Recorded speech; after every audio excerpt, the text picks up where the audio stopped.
Este es un tema que de hecho ya lo hemos discutido aquí en la comisión por lo menos 3 veces o 4 en el periodo anterior,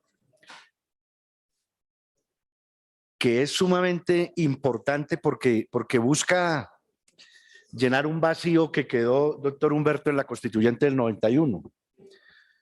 De los grupos sociales que no pudieron tener representación en esa constituyente fue el campesinado, entre otras cosas porque la autoridad electoral les negó la posibilidad de inscribirse como un grupo representativo. Y entonces no hubo en la constituyente representación del campesinado, como sí lo tuvieron los indígenas, las negritudes. Pero hay otro hecho histórico que yo quiero traer a colación porque no es menor y tiene que ver con estas discusiones que estamos dando en el día de hoy. En ese entonces, paralelo a el día de la elección de la constituyente, además, el 9 de diciembre de 1990, el gobierno de César Gaviria, que convocaba a la constituyente, traicionando la palabra del Estado, que la había empeñado en un acuerdo de paz con la insurgencia de las FARC en ese momento, lanzó un ataque rompiendo un compromiso de tregua que había. Y lanzaron ese ataque contra el campamento sede del secretariado de ese entonces de la FARC-EP, sin avisar previamente el ataque, lo cual es perfidia cuando hay firmado un compromiso del cese al fuego como estaba vigente. ¿Y eso qué tiene que ver con lo que estamos discutiendo hoy en día? Pues que a pesar de que luego, cuando ya estaba sesionando la constituyente, se volvió a abrir la posibilidad de que la insurgencia de las FARC, que era una guerrilla eminentemente campesina, que se había alzado en armas a mediados de la década del siglo anterior, ligada precisamente a la defensa del derecho de los campesinos a la tierra y a la defensa de la vida, fue excluida.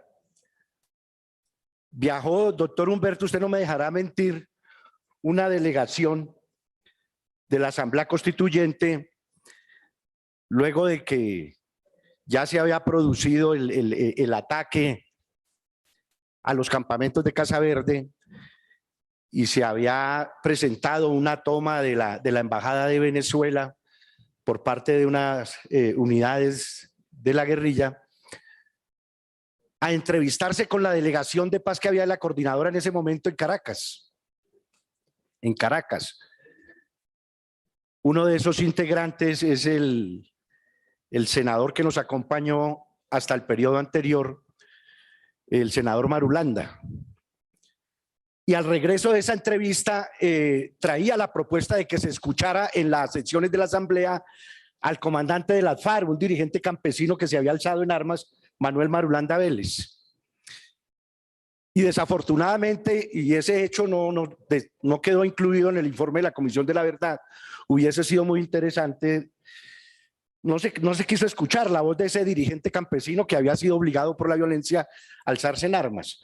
Hubiese sido una oportunidad seguramente de haber cerrado ese conflicto que finalmente logramos cerrar con el Acuerdo de La Habana, muchísimos años después, pero sin lugar a dudas el haber escuchado en ese momento esa voz de la insurgencia campesina tal vez nos hubiera ahorrado no solamente una guerra que se prolongó por 26 años más, sino ese vacío que quedó en la Constitución del 91 de no incluir al campesino como sujeto de derechos, que es lo que hoy estamos tratando de corregir con este proyecto. Y por eso nos parece de la mayor importancia, porque es que el campesino ha querido ser borrado de la historia de este país.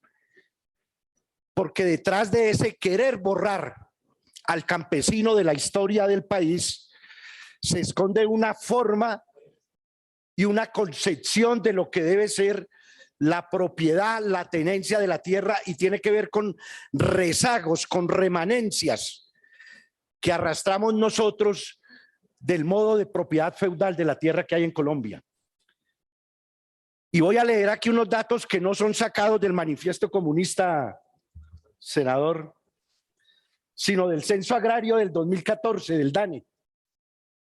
Son sacados de ahí para que no digan pues que son inventos acá del comunismo internacional, sino del censo del DANE, que es una entidad estatal.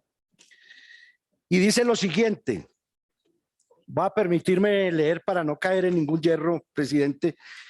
El 1%, es decir, una de cada 100 explotaciones agrícolas en Colombia, ocupan el 81% de la tierra, del suelo. El 1% de las explotaciones agrícolas. Y el 99% de esas explotaciones agrícolas solo ocupan el 19% del suelo. Eso nos ilustra la profunda desigualdad que reina en Colombia respecto a ese problema del campo. Hasta 1970, las explotaciones mayores de las propiedades mayores de 500 hectáreas ocupaban un total de 5 millones de hectáreas. Eso en el año 1970. Al día del 2014, esa situación no solamente no ha mejorado, sino que ha empeorado. Esos son datos del DANE, repito, esto no es del manifiesto comunista, ni del Polo, ni de Comunes. Pues resulta que hoy en día, esas propiedades que en esa época tenían un promedio de extensión de 1.000 hectáreas, hoy en día tienen un promedio de 5.000 hectáreas. Colombia, debemos de decirlo con todas las palabras, es un país de terratenientes. Y por eso se ha querido desaparecer al campesino.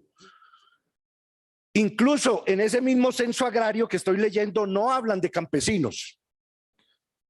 Les molesta la palabra campesino. Hablan es de trabajador agrícola. No reconocen la existencia del campesinado. Y no la reconocen porque no se trata solamente de darles tierra, sino de reconocer su forma particular de relacionarse con esa tierra, su visión particular de la vida, de la economía y también de la riqueza, porque es que la riqueza no necesariamente tiene que ver con joyas, con lujos, con vehículos.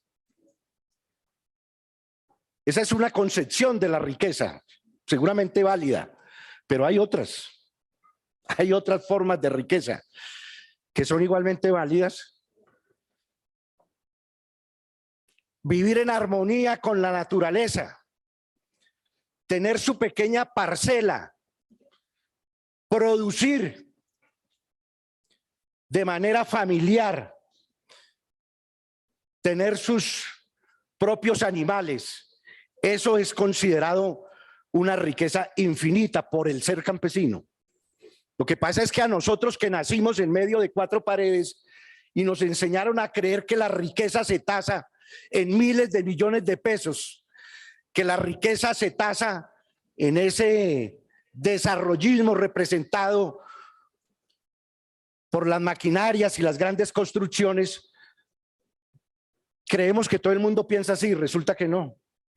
Hay gente que se siente rica viviendo en las condiciones de la pequeña economía campesina, y eso el Congreso de la República, como intérprete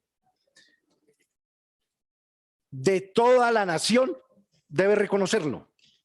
Y no estamos negando con eso, por lo menos no es la concepción nuestra de Comunes, de que no tengan validez y cabida en nuestro país otras formas de producción agrícola y agropecuaria.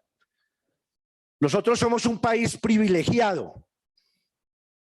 Tenemos una ubicación geográfica que permite que se produzca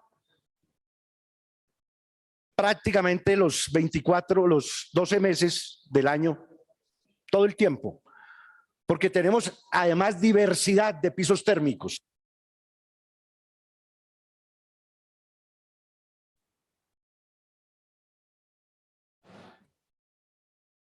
Senador, habíamos dicho 5, vamos ya en 7.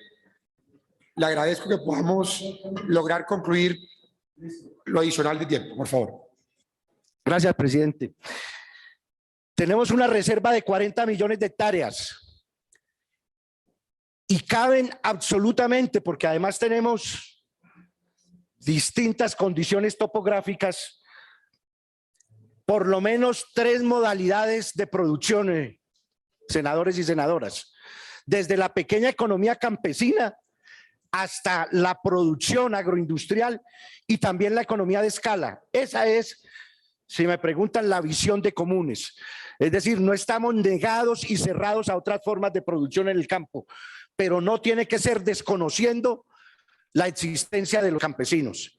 Por eso nosotros siempre hemos apoyado este proyecto, lo vamos a apoyar y consideramos, ya para terminar, que está en perfecta alineación con los objetivos que se ha propuesto el actual gobierno, de que nuestra economía no puede seguir dependiendo del extractivismo minero y tenemos que llegar a ser, con ese potencial que tenemos de tierra y de 16 millones de compatriotas que se reconocen como campesinos y campesinas, en una verdadera potencia productora de alimentos en un mundo que está a puertas de sufrir una pandemia de hambre. Gracias, presidente.